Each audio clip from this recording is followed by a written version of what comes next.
Director of Environmental Services, public draft of the DCP Chapter 13, Tourist Accommodation. The recommendation is there before you. Would someone move that recommendation? Councillor Rice. Thanks, Mr Mayor. I'd like to move the recommendation, but with the addition of the alterations to it that we were advised of by email yesterday. From the Director. So, you have those. Yes. Yes. So, the recommendations came by email to us. Definitions of bed and breakfast accommodation and eco-tourist facility and farm stay accommodation. Although I would like to add a little bit more to the farm stay accommodation. I think we discussed this briefly yesterday also, but could we add below the farm stay accommodation definition words to the effect that in the Kiama municipality, farm stay accommodation may only occur on land that has a farmland rating?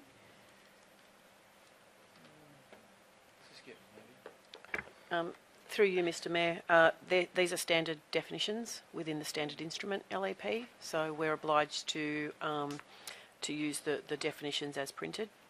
Is there somewhere else then that we could put that? Because we thought that that would be a way that we could ensure that the farming business was superior to the farm stay business.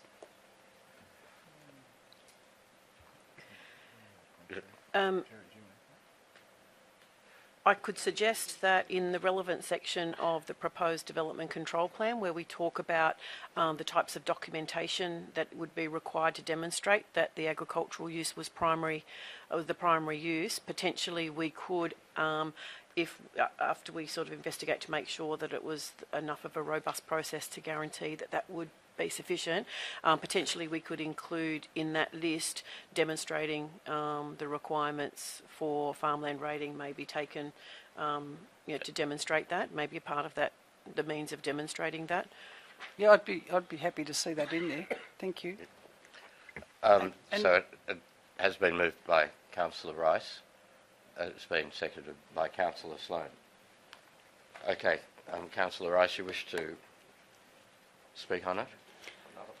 No, I think I've covered the points. The only other point I added was for the short-term rental accommodation to provide information about waste management, which was also indicated to us how that could be done, and so I'm quite happy with that. And they're the main additions that I felt were necessary. So I'm happy to put it on exhibition with those changes. That's my perspective. I don't know if other councillors have anything to add. Yes, Councillor Sloan, seconded. Yep. Councillor Brown. Thank you, Mr Mayor. I have 3 points. Firstly, to disagree with Councillor Rice to further complicate this matter. We're talking about farmers wanting a secondary income, not a whole bunch more of bureaucratic red tape for the Stasi or the KGB to be going around and ticking off whether they've done this or not. The definition is very, very clear here. Farm stay accommodation means a building or place that provides temporary or short-term accommodation to paying guests on a working farm as a secondary business to primary production. I think that covers it well. If we're going to have to require all farmers to go and actually get a certificate from some place to say that they're actually a farm, I think we're just making things more and more complicated. Can I just pick you up on that point at the moment, because farmland rating is adjudged by council, and that is how farmers pay their rates on farmland rating. It is all to identify a farm as being an operative farm. All it would be is to look up their rating notice. Okay, I'll withdraw that then. If it's a simple matter. It is not an onerous proposition. Okay, I'll withdraw that then if that's a simple matter. Point 2, there was an issue here that response times for on-site management be included, and a number should connect to a person who is able to respond on-site if necessary, within 30 minutes of a call being logged. I would like to see that deleted or changed, that there should be a 24-hour response. But if the owner is not there or unable to be there, then surely that owner or manager should be able to contact a relevant tradesperson to go on site and fix the relevant matter. I can't see the point of a person who's not trained in fixing a problem, so just say it's a plumbing or an electrical problem. What's the point really of an owner or manager walking to the site physically? What the person really needs is a plumber or an electrician, whatever the particular issue is. So I would rather see that there be a 24 contact information, and that person be able to address whatever issues are required. But I think it's very tricky for that person who owns the farm to have to drive or somehow get to a particular property if they're not in the area. I think that's becoming, we're setting up a system where it can become quite impossible to do. And just finally, as suggested in our briefing yesterday, in item 6.2.1, the maximum number of guests permitted must not exceed a maximum of 2 adults per bedroom rather than 2 persons. In that, many adults do like to take their kids to keep track of them through the night. Some kids like to cuddle their parents. I'd hate to see that sort of family connection be taken away because of these definitions in our document.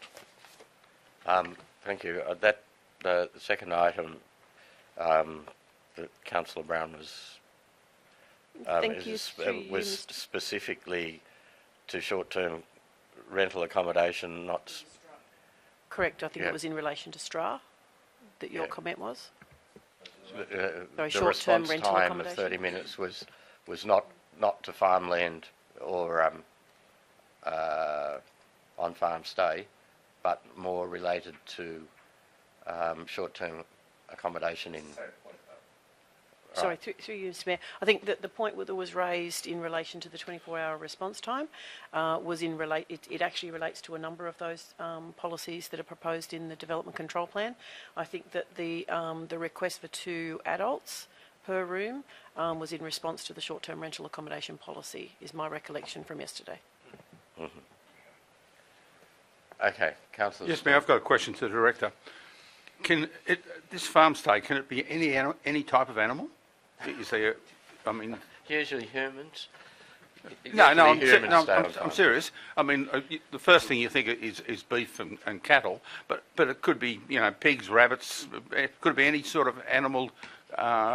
It could be an orchard. It could be wheat or macadamia Yeah. nuts. Like that stuff. Yeah. Okay, that answers my question. There you are. So you're a ventriloquist. I apologise. I have a relationship to farming. Yes, Councillor. I'd like to speak in support of adding the the clauses that were suggested by the Director. The 24 the response times. I think it's mostly the frustration in the urban areas with short-term rental accommodation is that there's a party over the road or next door or whatever, and there's no one to contact.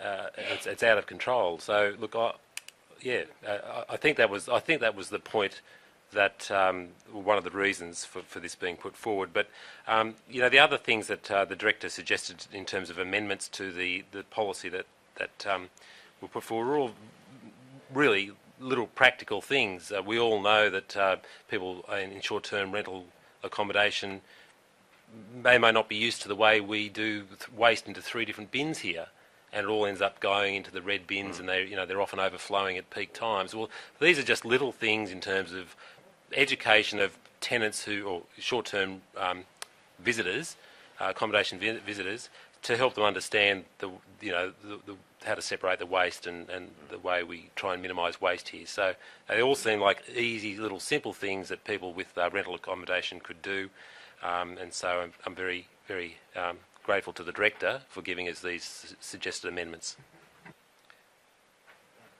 Councillor Watson. My only comment to Councillor Sloan is that party it's about that becomes a police matter. Even though people are the only to form, it's a police matter. Oh, sorry. An out-of-control party becomes a police matter. Even though on that 24-hour number you can contact the owners, it still becomes a police matter in the short term, like any disturbance in the town. Thank you. Councillor Rice? I'd just like to comment further on the response time, and I think that to have ecotourism, which may be well away from the town, Is this your right to reply, Councillor Rice? Yes. well, if it has to be, yes. But to have the wording here says that we've been suggested says respond on site if necessary within 30 minutes of a call being logged. And I think that security of the person who's staying at a place like that is that they can have response soon. So a local manager would be ideal. But if in the call that local manager realises, oh, it's a plumber I need or an electrician I need, well, I'll call the electrician for you. They will be there, I'll keep you posted as to when they'll be there. So the if necessary covers that for the type of assistance that a person who's the manager can't do. I don't know how many of the eco-development zones that we may end up with in Kiama are in highly bushfire-prone areas, but I certainly think that would add to the security of people who are staying there, knowing who to contact quickly. I know I was rather taken aback when I stayed in an ecotourism place down the coast, and I got there and looked at the compendium, and there's about 6 or 7 pages of bushfire information that I had to take in straight away, and then that's really challenging to read that and think that you know what you're going to do. So it'd be nice to have a person at the other end of the line who could easily respond to help people if necessary. Okay, the recommendation is that we endorse and exhibit the draft chapter of the tourism accommodation with the amendments. 2 adults RV. Yep, and endorse and exhibit and repeal chapter 12 to be replaced with the attached with the short-term rental accommodation policy. This is a planning matter, so I'll ask you to raise your hands for those councillors. I just wanted to clarify, Mr Mayor, so the amendments that were proposed by the Director in her email 4:52 yesterday, I think Yes. it was, that's part of this, Yes. yeah, okay, you didn't mention that, you only mentioned the 2 Yep. adults. Yep. A planning matter, those in favour, please raise your hand. Against, carried.